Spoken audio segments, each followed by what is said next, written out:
This is close to 15,000 years ago. They asked this question, we can change our physicality, that we can evolve. So Adi Yogi said, your physical evolution is complete. And he gave mathematical references as to why it is so.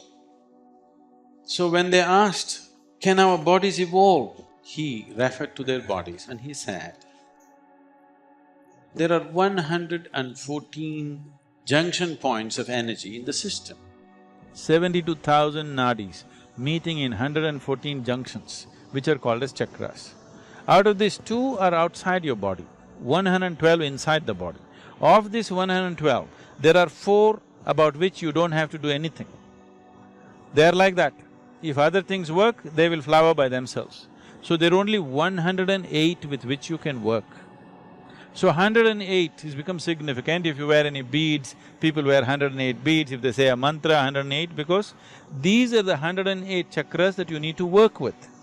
This has very beautifully found manifestation in the planetary system in which we live. 108 times the diameter of the earth is the diameter of the sun.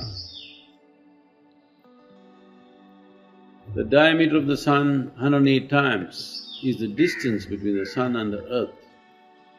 Diameter of the moon into 108 times is the distance between moon and earth. And in terms of how the earth's orbit is divided, even that amounts to 108, for example. The positions that the earth takes around the sun is called one nakshatra. There are 27 nakshatras. Nakshatra is not a star, which is a measuring unit here.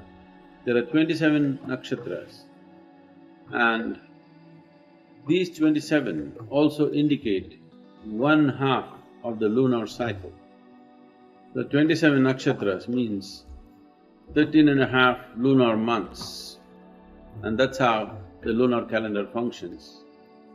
A nakshatra is divided into 4 padas, that means 1/8 of the moon's cycle, which is approximately 3.5 days. 27 nakshatras into 4 padas is 108 padas in 1 year. So with the completion of 1 year, there are 108 padas. So this is almost like the beads that you wear, 108. Right now, the planet Earth is arranging itself in the form of 108 beads around the sun, and accordingly you use 108 beads whenever you wear. This is almost like beads around the sun's circumference. Based on this, knowing the connection between the celestial system and the human system, many things were evolved and developed. It's very uncanny that now in the last 6 years, the neuroscientists in the world are saying the same things. This has been a search, can we evolve human brain beyond its present limitations? So, neuroscientists today are saying that you cannot evolve the human brain any further, not because of neurological principles, but because of physical laws on the planet. The only way you can evolve this is increase the size of the neurons, that is one way, or increase the number of neurons, that's another way. If you increase the number of neurons in your brain, the clarity will go away. A lot of children are born like this. They're brilliant, but they can't figure anything because there's no clarity. As they grow up, some amount of brain killing will happen naturally, and then they become stable. If they don't, they'll always be scattered. Another way is to increase the size of the neuron. If you increase the size of the neuron, the volume of energy that an individual neuron consumes will be so high. Even now, if you are in a restful position right now, 20% of your energies are being consumed by your brain right now. It's a very high energy consuming part of your body. This much of body consumes 80%.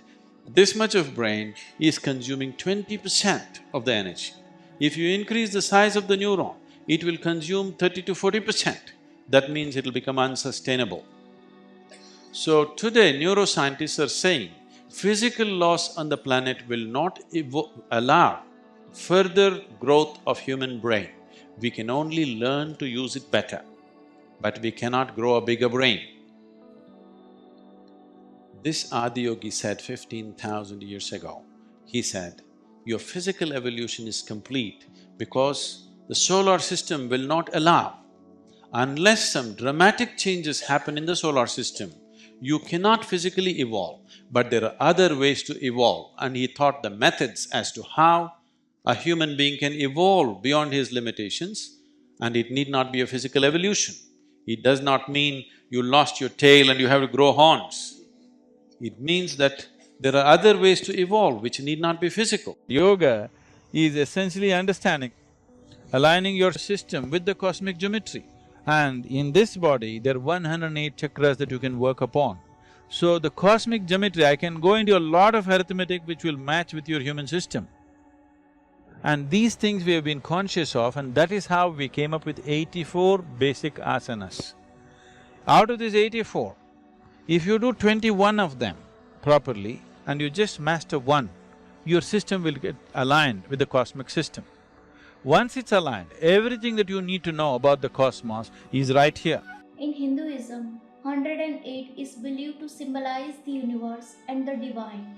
One popular interpretation is that it represents 108 Hindu deities, and the number is often seen as a bridge between the physical and spiritual realms. In Buddhism, the number 108 is similarly regarded as a sacred number. Buddhists believe that the number 108 signifies the 108 earthly temptations or distractions that must be overcome on the path to enlightenment. Much like in Hinduism, Buddhist mala also consists of 108 beads, and each bead represents a step towards spiritual awakening.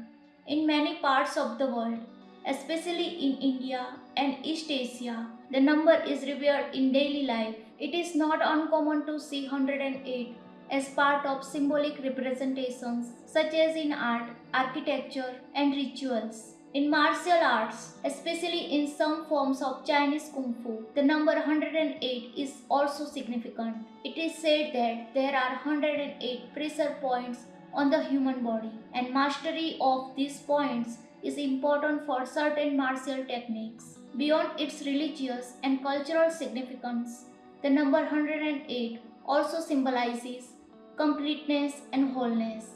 In spiritual terms, it is often viewed as the number of life cycles that one must transcend to reach a state of spiritual liberation or enlightenment. The repetition of 108 mantras or prayers serves as a reminder to practitioners of their ultimate goal, attaining peace, understanding, and spiritual awakening. The number 108 holds a unique place in human culture, spirituality, and science. From its mathematical properties to its deep religious and astronomical significance, it is a number that resonates across different aspects of life, whether it is used in meditation, prayer, or rituals. 108 serves as a reminder of the interconnectedness of the physical and spiritual worlds. Its importance is not only rooted in historical traditions but also continues to inspire people across the globe as they seek meaning and purpose in their lives. Namaskaram.